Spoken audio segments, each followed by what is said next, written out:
يا فارج الهم ويا كاشف الغم يا من لعبده يغفر ويرحم يا دافع البلاء يا الله ويا دافع البلاء يا رحمن ويا دافع البلاء يا رحيم وصلى الله وسلم على خير خلقه سيدنا محمد وعلى آله وصحبه أجمعين سبحان ربك رب العزة عما يصفون وسلام على المرسلين والحمد لله رب العالمين.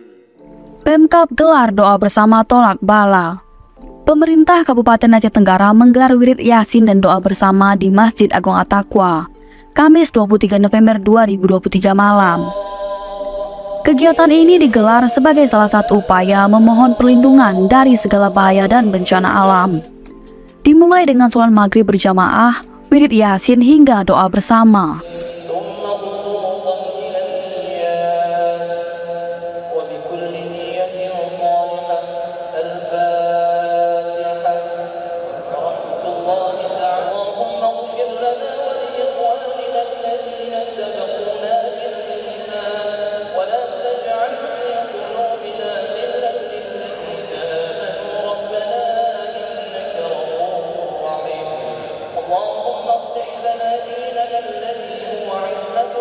Inti dari kegiatan ini adalah sebenarnya untuk mengajak dan mengingat kepada seluruh kaum muslimin dan muslimat, khususnya di Kabupaten Aceh Tenggara, untuk dapat mengambil iktibar dari ujian yang diberikan oleh Allah Subhanahu Wa Taala yang akhir-akhir ini.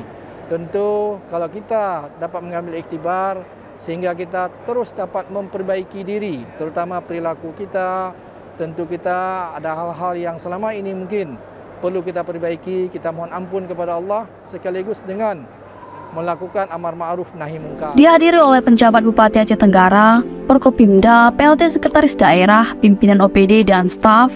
Secara serentak, kegiatan ini juga digelar oleh camat dan jajaran Porkopimcam hingga penghulu bertempat di masjid setempat. Penjabat Bupati Aceh Tenggara, Dr. Syakir MSI, dengan lebih mendekatkan diri kepada Allah Subhanahu Wa Taala, Tuhan yang Maha Kuasa, Aceh Tenggara dapat dijauhkan dari segala bencana. Wirid Yasin dan doa bersama diinisiasi oleh pemerintah Kabupaten Aceh Tenggara, diakhiri dengan sholat Isya berjamaah. Tim Liputan Diskominfo Aceh Tenggara.